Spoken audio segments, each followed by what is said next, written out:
Welcome to AI for Good Global Summit 2024 in Geneva, where I'm delighted to be joined by the Deputy Secretary General of the International Telecommunication Union, the ITU, Tomas Lamanauskas. Thank you so much for joining us. Thank you, Charles. It's a pleasure to be here. So, Thomas, interest in AI keeps growing, of course. Do you think this latest AI for Good Global Summit has been a success? I think you just need to walk the halls, and actually sometimes outside the building, to judge for it. So we had, yesterday actually I tweeted, there's the most popular nightclub in Geneva because we had a huge lines of people waiting to get in, We have a huge amount of people inside. We have actually around 13,000 people registered between AI for Good and Business Forum, which we're doing jointly the same week. We have 6,000 badges issued, and of course this building can only contain 3,200 people, so we had a bit of a challenge, but I think it's a good challenge to have because we see that growing energy. Of course, it's also shown in the mix of the stakeholders that are here.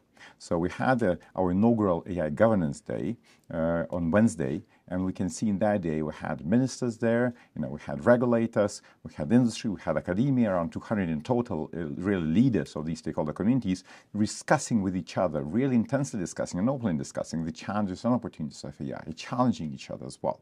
We also see a lot of initiatives launched here. We launched AI for Good Global Impact Initiative. We launched World Standards Cooperation of AI. We also specifically launched collaboration on watermarking and content authenticity here. We also launched the Global Initiative for AI and Disaster Management. So it's really AI is coming to life here. So I think both people, interest, discussions, but also real results. The growing power of AI is a key topic of discussions here at the AI for Good Global Summit.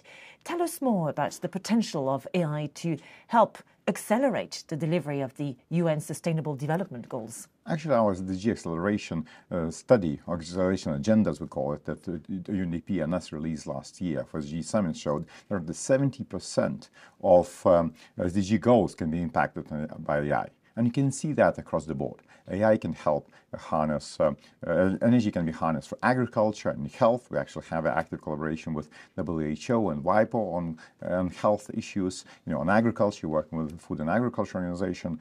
We also issued, actually this week as well, our annual report on UN activities on AI. And you can see more than 400 different initiatives across the UN to use AI in real-world applications. You have our colleagues in World Food Program do use that to forecast crises, basically food shortage crises. You see that other colleagues using that to see the water productivity and floods. We as ITU, together with UNICEF, use the AI to map school connectivity and to bring connectivity closer. So there's lots of opportunities for AI there across the various different areas.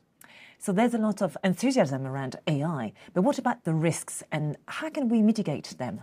Of course there are risks, but sometimes we imagine, when we talk about AI, we imagine the AI of the Terminator, of the Matrix, of leave the world behind, that terrible AI that can come and kill us. I mean, there's always, the technology, you always need to control to make sure that those risks are managed, but you also need to be understanding the technology and discussing when you discuss those risks. So first of all, the real risks now that we're looking at is about bias. So whether those algorithms that actually AI is implementing have the gender bias, for example. And some studies show that around 45% of them do, and that could impact your employment opportunities, that could impact your decisions on your health and other aspects as well. Of course, in the year which is a record year of elections around the world, you also have a growing problems with misinformation, disinformation, deepfakes, and actually, I already mentioned, we're already trying to address that with our collaboration on content authenticity and watermarking initiative as well. And you see different initiatives around the world looking at that. You also have risks of AI, for example, in terms of environmental sustainability, because of course energy consumption of driven by these algorithms, by the training of algorithms, as well as increasing need of data centers is really growing, and with that, greenhouse gas emissions. But also, we shouldn't forget the big risk of AI is being excluded of its potential. So still around the world, around 2.6 billion people are not connected to internet. So definitely they are not available. For them, AI is even less available. So we really need to make sure that AI, these opportunities that I mentioned, are being brought to AI. So when we talk about risks, we need to understand that with every technology, whichever technology has a very strong potential for good, we also need to control these risks and manage those risks, that the technology can not be used for bad. Finally, what are the recent developments in AI that you are most excited about? I mean, I'm excited with that, but with a lot of potential in other areas. And that's what it is, AI. It's a pervasive technology that can impact every area of our lives. I'm excited really with some of the things you see here in these halls, especially brain-machine interfaces. I know yesterday we witnessed actually the person, Luis from Portugal, who lost his ability to speak 1.5 years ago. And now brain-machine interfacing, supported by AI, allows him to start communicating again with his relatives and even with the audience yesterday. So this AI's ability to help us live full-fledged lives is impressive. AI can help us also to counter the climate crisis, both of allowing to reduce the emissions, and estimate is there are up to 10% of global gas emissions can be reduced by the use of AI, as well as mitigating these worst effects through, for example, helping in early warning systems that predict floods. And again, in these halls, we have examples of flood predictive software that can predict floods quite a few days in advance, and that's what help us prepare. So, but also what's very exciting with AI, how democratizing it can be in terms of development. We had this competition last year, AI and machine learning competition, where people from all around the world submitted their solutions. We had a startup, for example, from Senegal, which figured out the way to increase